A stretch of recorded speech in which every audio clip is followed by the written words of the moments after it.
This is devotional number 175, and today's date is November 18th. This week we've been taking a look at Strong's exhaustive concordance and attempting to do a small word study with the word adokimos, which is Strong's number 96. And it's used in 8 verses. We've looked at 3 of them so far, and we want to look at Hebrews 6:8 today, but I'll read verses 7 through 9 to get the context. For the earth, which drinketh in the rain that cometh oft upon it, and bringeth forth herbs, meat for them by whom it is dressed, receiveth blessing from God. But that which beareth thorns and briars is rejected, and is nigh unto cursing, whose end is to be burned. But, beloved, we are persuaded better things of you, and things that accompany salvation, though we thus speak. And our word, Strong's 96, is translated as rejected in this particular passage. And like the previous passage that we looked at, Titus 1:16, this passage deals also with fruit bearing. However, in this case, the phrase thorns and briars whose end is to be burned has to do not with good fruit, obviously, but with bad fruit. And this also helps us, or actually guides us, to another passage in Isaiah 5:6 through 7, that tells us who are the ones in view when the Bible speaks of briars and thorns.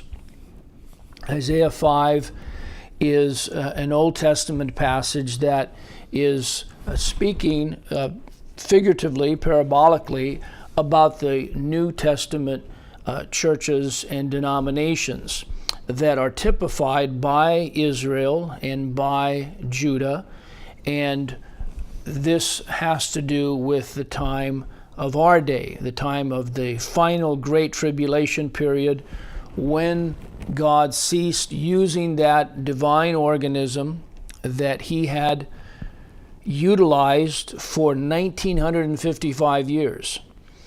Starting on May 22nd in the year 33 AD, all the way until May 21st, the day right before Pentecost, in the year 1988. I'll read that, Isaiah 5:6 through 7, and I will lay it, that is God's vineyard, waste. It shall not be pruned, nor digged, but there shall come up briars and thorns.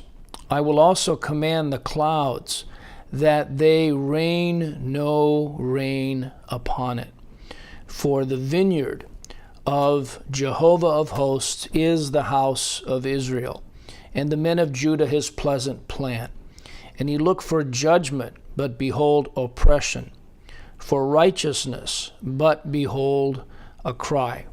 Notice that there's no rain. There were 2 periods of rain where God poured out his word to save people. One was on the day of Pentecost, when the New Testament age began, and some close to 3,000 people became saved. The second time where the rain was poured out is what we call the latter rain, and that started in the year 1994 and lasted until 2011. 17 years in which God poured out his word, and subsequently many, many truths of the Bible that God had hidden previously, because the little book was opened in 1988 at the beginning of the Great Tribulation period. And so not only was a great amount of truth forthcoming, but also God saved probably the greatest number of people that he ever had in any particular season during this time. And then on May 21, 2011, the door to salvation shut.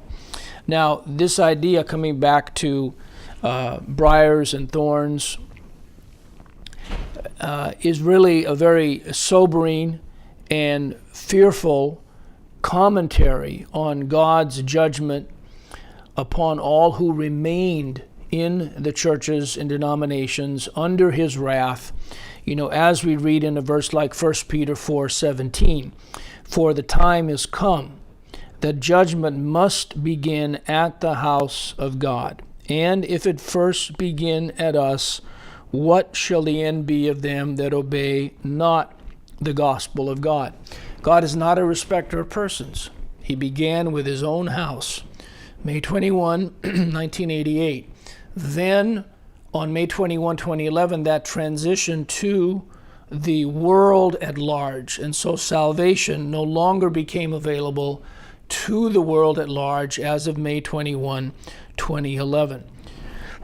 However, we do know that God is the one in charge of salvation. He is the one that has elected from before the foundation of the world those whom he would save throughout history. And so in verse 9 of Hebrews 6, we read, "But beloved, we are persuaded better things of you, and things that accompany salvation, though we thus speak." Lord willing, we're going to continue this word study on Strong's number 96, Adokimos, next week as we look at the remaining 4 verses in this study.